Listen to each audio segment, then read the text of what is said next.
It really has been some time since you've seen AeroCool case or any product in general on the channel, and it's about time to show something again. Today we're going to talk about AeroCool P500B Digital, which has a digital screen on front of the chassis. Now you can switch between a couple of functions right with the press of a button right here next to the power button. So it gives you time, it picks up from the system, then you have the load from the CPU, GPU and RAMs, and of course you get the terminals for the CPU and the GPU. And then of course you can switch it off. That's great. The connection type for that configuration is USB 2.0 directly to your motherboard, and you need to install software just for the sake of collecting the data directly from the BIOS and your system settings, just to show it all. Now, right here, we also have a couple of more products from AeroCool, and I'm just going to mention them. We have the Abyss L360R Digital as well, which also functions the same way as the digital screen on the P500B, which gives you an option to see the CPU and GPU temperature and load at the same time, which is also quite cool. And yeah, I think that's a quite cool combination. And then finally, what we have right here is their new power supply. This is Premier G1 Gold 750 watts, so 80 plus gold certified, and Cybernetics Platinum. This power supply is fully modular. You get all the necessary cables, of course. Quite nice design with this railing at the top, 0 fan RPM, and basically it powers up the whole system. Now, of course, you're seeing a GPU that isn't usually here. We're having Polit RTX 5070 White OC paired up with AMD Ryzen 9 7900X3D. This chassis is basically the star of the show, so we're going to discuss that. The interesting thing is that apart from the fans that you see right here, including the AIO, you can add additional fans on the power supply shroud, which means that you could go with 3 120 for additional intake. Sadly, you don't have any intake here or on the front. Basically, the only additional intake that these fans can collect is from the side, because you have perforated steel for the intake on the side. The case comes with 4 pre-installed fans, 3 reversed blades on the side and 1 120 here at the back, and at the top you can fit a 360 radiator. Now this chassis also gives you more options. So for instance, the top looks quite interesting. You have 2 thumb screws to remove those, and you just slide out the top panel. The side panels are on pegs, and the back expansion slot can be reverted, which gives you an option for a vertical GPU mount. Of course, you do need to buy a riser separately.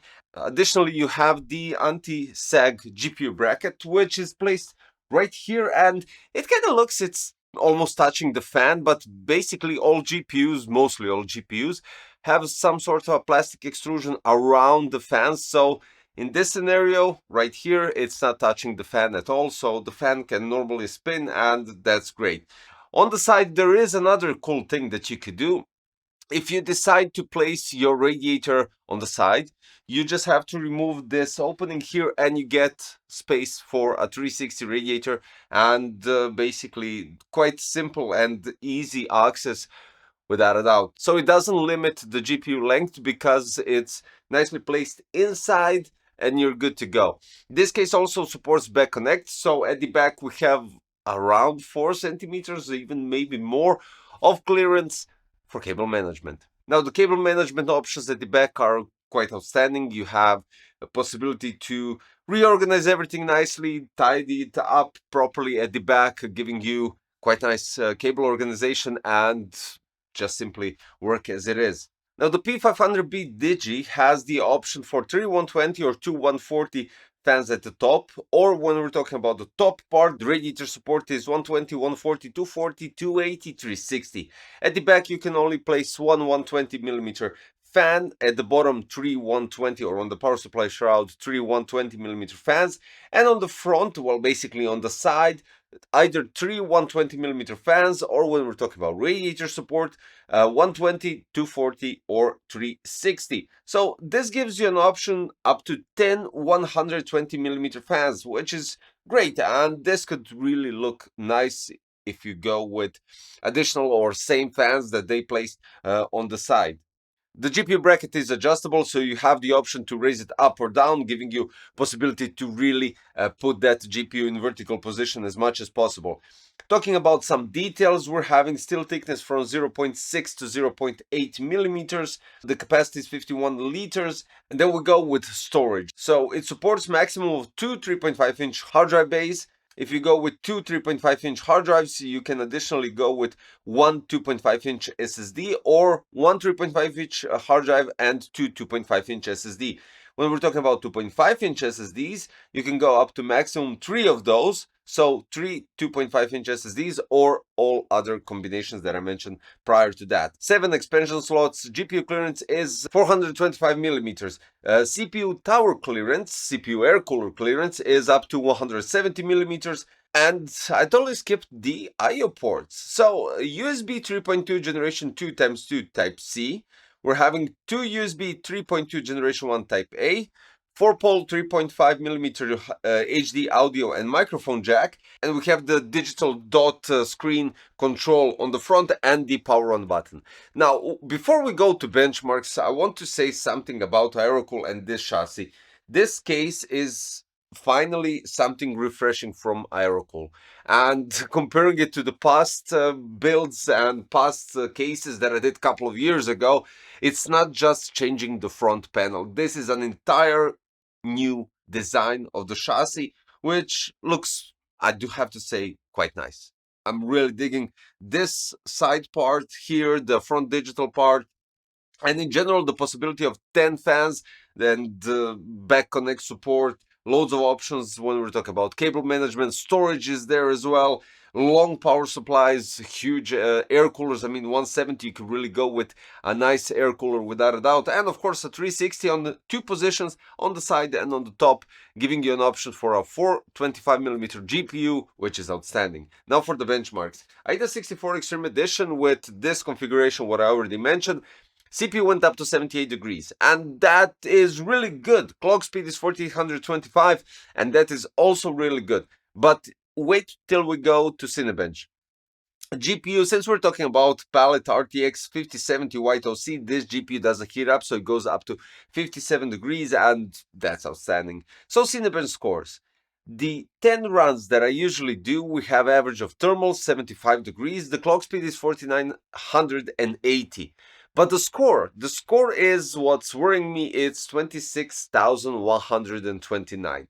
And what I can say is the AAO is definitely something here that is in the lower bracket category, because this case has the potential to perform better. If you have a different AAO that definitely performs better than this one, you'll get much better scores and much better performance out of your CPU, lower thermals. I mean, the thermals are okay. I can't complain about that, because the thermals, you saw in the charts that the thermals are actually one of the lowest.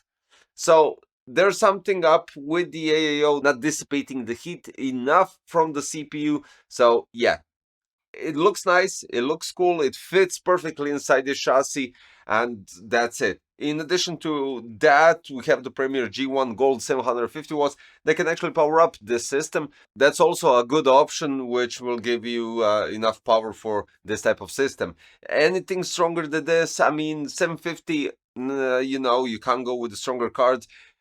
850, it could be good for 5080, 4080 Super and stuff like that, but everything above that, I would definitely recommend 1000 watts power supply. So in general, what we have right here is the AeroCool P500B DIGI, which brings a completely new face to the AeroCool in general, and definitely looks much better than what we're used to in terms of refreshing design.